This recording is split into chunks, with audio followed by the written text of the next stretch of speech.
அனைவருக்கும் வணக்கம். நம்ம சில காய்கறிகளை ஒதுக்கிக்கிட்டே இருக்கோம். அதுவே உங்களுக்கு தெரியும். நாட்டு காய்கறிகள் அவரைக்காய், கொத்தவரங்காய் எல்லாரும் இப்போ நிறைய பேர் நம்ம சேர்த்துக்கிறதுல இன்றைக்கி ஈஸியாக எப்படி அவரைக்காய் பொரியல் பார்க்கலாம்.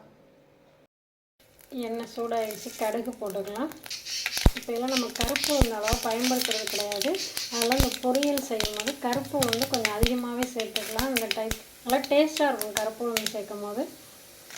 கடலைப்பருப்பு, வரமிளகாய், கருவேப்பிலை கொஞ்சம் பொரியட்டும். நறுக்கி வச்ச வெங்காயம், கண்ணாடி கலரில் வெங்காயம் வந்துச்சு. இப்போ அவரைக்காவை போட்டுடலாம். தேவையான அளவு கல்லுப்பு போட்டுக்கலாம். ரொம்ப நம்ம எண்ணெயெல்லாம் பயன்படுத்தக்கூடாதுன்றதுனால கொஞ்சம் வேகிறதுக்கு தண்ணி ஊற்றிப்போம். பசங்களுக்கு பார்த்திங்கன்னா இப்போலாம் நீச்சத்து ரொம்ப கம்மியாக இருக்குது. நீச்சத்து காய்கறிகள் நிறையா கொடுங்க. மெயினாக நம்ம சமைக்கும் போது ஆரோ வாட்டர் குடிக்க மட்டும் வச்சுக்க. சமையலுக்கெலாம் நம்ம போர் வாட்டரோ அல்லது முனிசிபாலிட்டி பைப்பு அந்த தண்ணியை நம்ம யூஸ் பண்ணலாம். இப்போ நான் சமையலுக்கு முனிசிபாலிட்டி பைப்பு தண்ணி தான் யூஸ் பண்ணுறது. ஆரோ வாட்டர் குடிக்க வச்சது. ஏன்னா இப்போ உள்ள பசங்களாம் ஆரோ வாட்டர் தான் குடிக்கிறாங்க.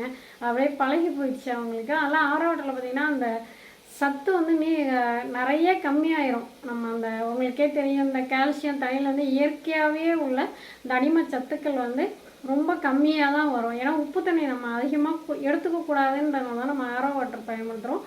அதுலேயும் நம்ம நிறைய அந்த தனிமத்தோட அளவு கம்மியாகிறதுனால உடம்புல அந்த தனிம சத்து ரொம்ப கம்மியாகும். அதனால தான் நான் சொல்கிறேன், சமையலுக்கு மட்டுமாவது நம்ம இதுமாரி போர் வாட்டரையோ அல்லது முனிசிபாலிட்டி பைப்பு தண்ணியையோ நம்ம யூஸ் பண்ணிக்கலாம். அதில் கொஞ்சம் ஈக்குவல் ஆகும் பாருங்களேன். டீ போடுறது, சமையல் பண்ணுறது, இதுக்கெலாம் நம்ம இந்த தண்ணியை பயன்படுத்திக்கலாம். நீங்களும் அதை ஃபாலோ பண்ணுங்கள். ஏன்னா நான் அதை ஃபாலோ பண்ணிகிட்டு இருக்கேன். நீங்களும் அதுமாரி ஃபாலோ பண்ணுங்கள். இப்போ அவரைக்காயெல்லாம் பார்த்திங்கன்னா ரொம்ப ரொம்ப நல்ல ஒரு உடம்புக்கு ரொம்ப சத்தான ஒரு காய்கறி. அதை நம்ம சேர்த்துக்கிறதே கிடையாது. நம்ம பசங்க சேர்த்துக்கிறது இல்லை. அதெல்லாம் இன்றைக்கி என்ன பண்ண போகிறோன்னா, அதை பொரியல் பண்ணி ஒயிட் ரைஸோட கலந்து ஊட்டி விட்டுறலாம் அப்படின்றதுனால தான் நான் அதை பண்ணிக்கிட்டு இருக்கேன். சாதம் வெந்துருச்சு. இப்போ அவரைக்காய் நல்லா வெந்துருச்சு. தேங்காய் துருவல் பிடிச்சவங்க போட்டுக்கலாம். தேங்காய் துருவல் போட்டால் இன்னும் நல்லா டேஸ்ட்டாக இருக்கும். இப்போ ஆஃப் பண்ணிவிட்டு நம்ம தேங்காய் துருவலை கொட்டிடலாம்.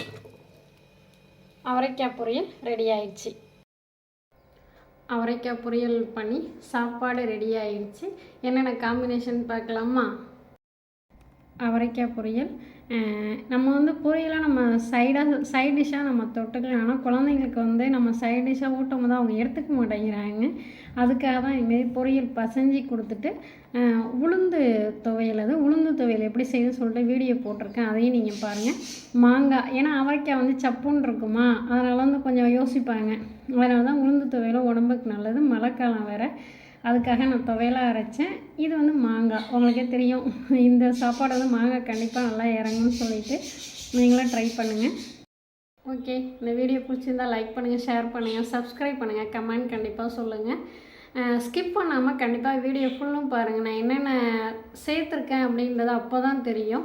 அதில் உடம்புக்கு ரொம்ப எந்த சத்து குறைவுனால நம்ம என்னென்ன சேர்க்கணுன்றதையும் நான் வீடியோவில் சொல்லியிருக்கேன். அதையும் நீங்கள் ஸ்கிப் பண்ணாமல் பார்த்தீங்கன்னா ஃபுல்லாக தெரியும். Okay, bye. உங்கள் உஷா.